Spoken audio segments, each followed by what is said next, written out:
Corona जैसे HMPV virus के case बढ़कर 8 हो गए हैं। मंगलवार को महाराष्ट्र के नागपुर में 2 केस सामने आए। यहाँ एक 13 साल की लड़की और एक 7 साल का लड़का संक्रमित मिला है। दोनों ही बच्चों को लगातार सर्दी बुखार था। इसके बाद प्राइवेट लैब की जांच में दोनों की रिपोर्ट पॉजिटिव आई। हालांकि इन्हें अस्पताल में भर्ती नहीं करना पड़ा। इलाज के बाद उनकी स्थिति कंट्रोल में है। इससे एक दिन पहले कर्नाटक और तमिलनाडु में 2-2, पश्चिम बंगाल और गुजरात में 1-1 केस मिलाकर वायरस के कुल 6 मामले सामने आए थे। सभी पीड़ित बच्चे हैं।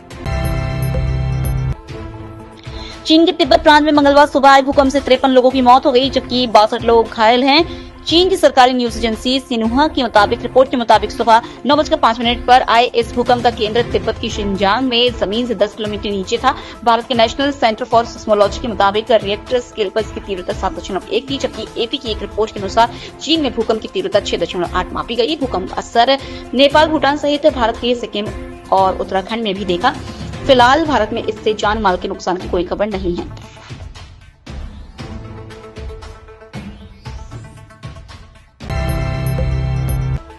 दिल्ली में विधानसभा चुनाव का आज ऐलान होगा। चुनाव आयोग दोपहर 2 बजे प्रेस कॉन्फ्रेंस करेगा। इसके साथ दिल्ली में आचार संहिता लागू हो जाएगी। विधानसभा का मौजूदा कार्यकाल 23 फरवरी को खत्म हो रहा है। इसके अलावा मुख्य चुनाव आयुक्त राजीव कुमार 18 फरवरी को रिटायर हो रहे हैं। इसके चलते 18 फरवरी से पहले चुनाव प्रक्रिया पूरी कराए जाने की संभावना है। 2020 विधानसभा चुनावों की घोषणा 6 जनवरी को हुई थी। विधानसभा की सभी 70 सीटों पर 8 फरवरी 2020 को सिंगल फेज में वोटिंग हुई थी और 11 फरवरी को नतीजे घोषित हुए थे। उत्तर भारत के राज्यों में तेज सर्दी का असर जारी है। देश के 16 राज्यों में घने कोहरे का भी असर देखने को मिल रहा है। मौसम विभाग के मुताबिक पंजाब, जम्मू, उत्तर प्रदेश और बिहार के कुछ जिलों में विजिबिलिटी घटकर 0 हो गई है। इससे कई फ्लाइट्स लेट हुई। अकेले उत्तर प्रदेश में 25 फ्लाइट लेट है। ट्रेनें भी निर्धारित समय पर स्टेशन तक नहीं पहुंच सकी। विमान कंपनी स्पाइस जेट के मुताबिक मंगलवार को भी दिल्ली, श्रीनगर, वाराणसी, अमृतसर और जम्मू एयरपोर्ट पर स्पाइस जेट की फ्लाइट्स लेट हो सकती हैं। कनाडा के प्रधानमंत्री जस्टिन ट्रूडो ने सोमवार शाम को पद से इस्तीफा दे दिया। उन्होंने पार्टी का नेता पद भी छोड़ दिया। इस्तीफे से पहले उन्होंने देश को संबोधित किया। ट्रूडो ने कहा कि वे अगले चुनाव के लिए अच्छा विकल्प नहीं हो सकते। उन्होंने कहा, अगर मुझे घर में लड़ाई लड़नी पड़ेगी तो आने वाले चुनाव में सबसे बेहतर विकल्प नहीं बन पाऊंगा। उन्होंने खुद को एक फाइटर बताया। कहा कि मुझे कनाडाई लोगों की बहुत परवाह है। मैं हमेशा कनाडा के लोगों की भलाई के लिए काम करता रहूंगा। असम के दीमा हसुआओ जिले में सोमवार को 300 फीट गहरी कोयला खदान में अचानक पानी भर गया। कर्मचारियों के मुताबिक करीब 15 मजदूर खदान में फंसे हुए हैं।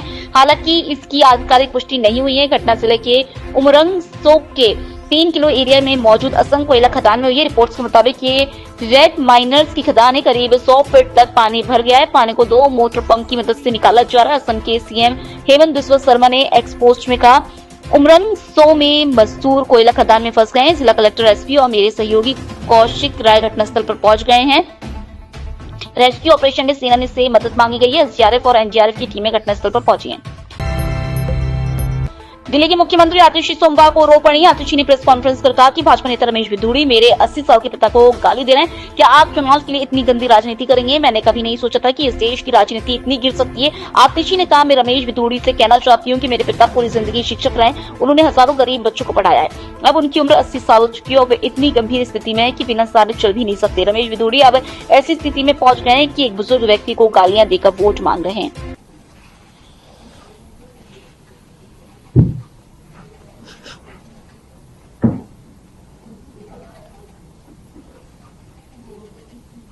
आप चुनाव के लिए इतनी घटिया हरकत करेंगे?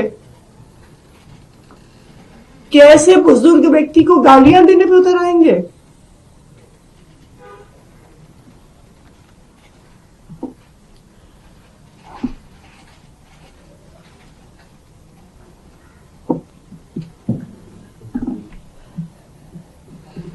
इस देश की राजनीति इतने घटिया स्तर पर गिर सकती है, मैं कभी सोच नहीं सकती थी। जनसुराज के संस्थापक और जाने माने चुनावी रणनीतिकार प्रशांत किशोर को सिविल कोर्ट से 15 घंटे की हिरासत के बाद बिना शर्त जमानत मिल गई है। उनकी गिरफ्तारी के बाद उनके समर्थकों में खासी नाराजगी देखने को मिली है, जिसके चलते पटना और आसपास के क्षेत्रों में विरोध प्रदर्शन भी हुए। प्रशांत किशोर ने पटना स्थित शेखपुरा हाउस में प्रेस कॉन्फ्रेंस कर अपनी गिरफ्तारी को अलोकतांत्रिक करार दिया। उन्होंने कहा, यह एक सोची समझी साजिश थी, लेकिन मैं यहाँ न्यायपालिका का आभारी हूँ जिसने मुझे बिना शर्त जमानत देकर सत्य की चीज सुनिश्चित की। जब मुझे फतुहा सामुदायिक केंद्र से पुलिस वाले लेकर पटना आ रहे थे तो कम से कम 3 या 4 पुलिस कर्मियों ने मुझे बताया, तो जो आप काम कर रहे हैं ये बच्चों के भले के लिए कर रहे हैं, हम अपने नौकरी से बंधे हुए हैं, लेकिन आपका पूरी तरीके से समर्थन करते हैं। केंद्रीय गृह मंत्री अमित शाह आज दिल्ली में भारत पोल पोर्टल लॉन्च करेंगे। इसे इंटरपोल की तर्ज पर बनाया गया है। इससे जांच एजेंसियों की साइबर और फाइनेंशियल समेत अन्य क्राइम में इंटरनेशनल पुलिस से तुरंत मदद मिलेगी। पोर्टल को सेंट्रल ब्यूरो ऑफ इन्वेस्टिगेशंस ने बनाया है। भारत पोल पोर्टल से राज्यों और केंद्र शासित प्रदेशों की पुलिस को भी मदद मिलेगी। जांच एजेंसियां और राज्यों की पुलिस विदेश भागी अपराधियों को क्राइम से जुड़ी जानकारी इंटरपोल से मांग सकेगी। हरियाणा और पंजाब के खनौरी बॉर्डर पर चल रहे किसान आंदोलन में सोमवार रात को बड़ी हलचल मच गई, जब 42 दिनों से आमरण अनशन पर बैठे किसान नेता जगजीत सिंह डल्लेवाल की तबीयत अचानक बिगड़ गई। जगजीत डल्लेवाल भारतीय किसान यूनियन के प्रमुख हैं और वे केंद्र सरकार की नीतियों के खिलाफ आंदोलन कर रहे हैं। रात के समय डल्लेवाल को बेहोशी और कमजोरी की शिकायत हुई, जिसके बाद मौके पर मौजूद किसानों और डॉक्टरों की टीम ने उनकी स्थिति को गंभीर बताया। तुरंत एम्बुलेंस की व्यवस्था कर उन्हें पास के सरकारी अस्पताल में भर्ती कराया गया।